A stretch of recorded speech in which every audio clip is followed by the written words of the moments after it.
do want to just take a little bit of time here to bid adieu, to say goodbye to some of the teams that didn't quite get here and didn't quite get there. You got to say bye to them until, I think LaFleur literally stated the date that they have to come back yesterday at his press conference, April 15th.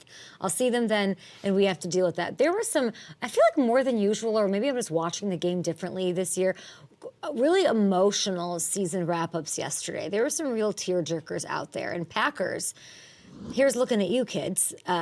There exists somehow, understandably, this sentiment of, this is the youngest team in the NFL. They weren't supposed to be here. House money. They're ahead of schedule. Hooray! And while I do sort of feel that and understand that to some extent, and I do look at this year as a big success for Green Bay for sure.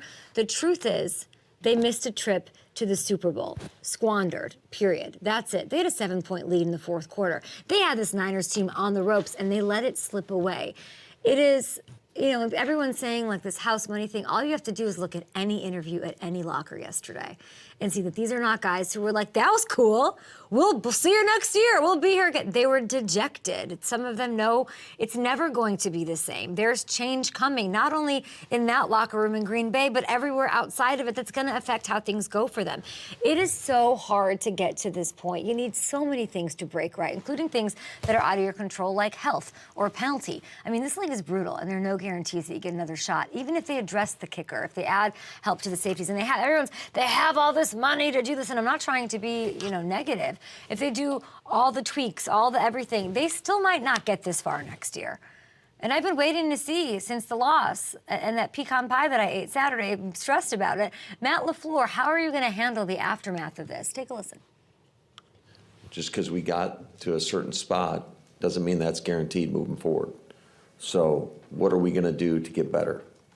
And the expectation is that when they come back April 15th, they're better than the team that left today. And that's not just going to happen by chance.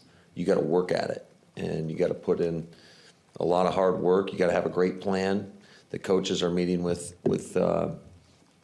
each individual right now and giving them 1 to 2 things to kind of work on over the course of these next 3 months. If I have the time codes correct, as Hamilton and I went back and forth on it, I think it was 1 minute and 14 seconds into his press conference. That's what he was saying, which is great. It wasn't the, we feel good. No, great mindset. And hopefully the end of that game is Jordan Love's big learning experience. And LaFleur and Goody, they got to take their lessons here, too. The kicking issue was a problem all season. We all knew this. We all talked about this. They led the league in missed kicks and somehow didn't address it at all. That's faith in your kicker, sure, but that cannot happen again. I love the sense of urgency out of LaFleur. And when you look at the now, as he talks about it, and the offseason, you'd have to think Jordan Love's getting a long-term extension in place of that 1-year deal. That's going to happen. This right now is their best chance to build the best team around him before the big numbers take over and sort of eat away at the cap. They do the deal. Everyone's, Schefter's saying May. They get it done there. The cap isn't bad until like a year or 2 from now. You look at Burrow, you look at Josh Allen, their contracts are similar. It'll be fascinating to see even what happens with him. You can only sort of liken it to Daniel Jones-ish. I'd point to Jalen Hurts-ish as well. There's a lot of interesting intrigue with that, but they have the money. They got to get it done. It's a young team. They do have a bright future. They're all excited, but the truth is, and I don't mean to be this, but like the clock is ticking. The plan here has to be to figure out what happened after that 2-5 start that went right for Love. What led to this insane turnaround in a quarterback who ended the season with one interception over the last 8 games of the year? Was all of that success because of Aaron Jones? A lot of it?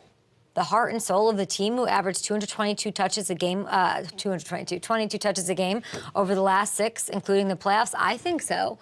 I think Aaron Jones changed everything. So, I think he's the best thing on that team. He said this is the best team he's ever played on. He's 30 next year.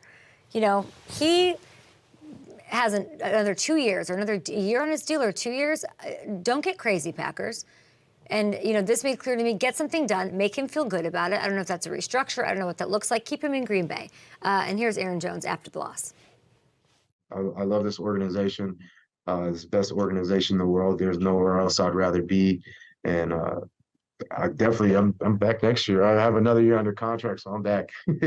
That wasn't him after the loss. That was him talking to me talking about wanting to be on that team, wanting to be there. Make it work, Goody window. Is Barry back? I don't know. Are they LaFleur? We haven't, didn't quite address that super head on yesterday or make a decision on that. Is that the right move? Remember, this is a window. You're going to pay Jordan Love. Also, you got to nail the draft again. This rookie class doesn't get enough credit. I don't think we're youngest team in the league. Let's give credit to Goody, Van Ness, Jaden Reed, Musgrave, Wicks, Kraft. They all had a hand in this run. Do it again and nail it in those first 80-ish picks, Goody, and keep the vibes. This team, everyone wants to say they have a selfless team. This one truly was. They had someone different going off every week, 100-yard game, towards the end of the season. They didn't care. LaFleur said nobody cares who gets the ball. They had like a Brady Patriots-esque interchangeable receiving thing going on. Is that sustainable? I don't know. Not one of them is going to eventually want to be the man, get paid like the man, lead. They love each other right now. John Runyon's crying, saying it's been so awesome. Nixon is saying this is the best, most amazing organization that's poured into him. These millionaires live in the cold streets of Green Bay, Wisconsin, and they wouldn't have it any other way. This is in such a good spot, but it is a short window. See you in April. Okay, now Bills. Oh, God, this is like a sad start to the show. Deion Dawkins will come on to talk about this. Torrey Smith, Marcus Williams as well. The attitude in Green Bay overall yesterday was hopeful.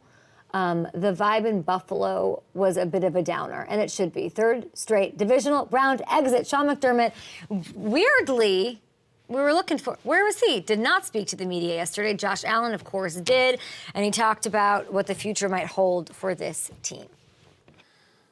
All signs are still pointing up with this team. I know it feels bleak, and there's probably going to be a lot of change, whether it's personnel, guys coming back, guys not playing. Again, that's all speculation. That's nothing that I know, nor can I, focus on, to be honest. I just got to continue to keep working hard and bringing the guys that are here along and keep trying to mesh everybody together. And, it takes an entire organization. It takes every single person in this facility to win a Super Bowl. And obviously we haven't gotten it done yet, so some good long looks in the mirror. Okay, so there's probably going to be a lot of change, whether it's personnel or. That's what he said. That's the quote. He didn't really finish the thought there. I don't know if he caught himself, but at some point, with this team running into a brick wall in the playoffs every year, there's got to be, and there should be, a shakeup. There just should be. On the personnel side, it's not going to be easy for the Bills to make a bunch of moves. For starters, Josh's new contract starts to really kick in. This is the warning sign, the cautionary tale for the Packers. The Bills are projected $43.7 million over the cap heading into this offseason. Seems like a mutual parting of ways would make sense with Stephon Diggs after what happened down the stretch here, like what would make sense money-wise even. That would only add $31 million in dead money on the books because they just redid his deal. So what are we doing here? Von Miller only played on 22% of snaps and didn't record a sack this year. He's in the very same situation. The bottom line is that this team is at a point where they can no longer avoid a hard look in the mirror and a big change. They went all in, and I'm not saying they didn't, all in the past 2 seasons. And if they're going to stay in contention, let alone push further next year, which is all we're doing here, there's going to be, I guess, some creativity, something a little like newfangled. And got a big-time draft out of Brandon Beane because the Rams this year showed us you can rebound like that from cap issues, and all of everything that comes with going all in, even in inherently making some mistakes and going all in, that Gurley contract, all of that. But, I'm not writing off the Bills by any stretch. We've seen it done. But this offseason is going to completely make or break it when it comes to Buffalo and their ability to sort of get to that Super Bowl. God, I hate that we're talking about this. I can't believe that this team is not in it. We've got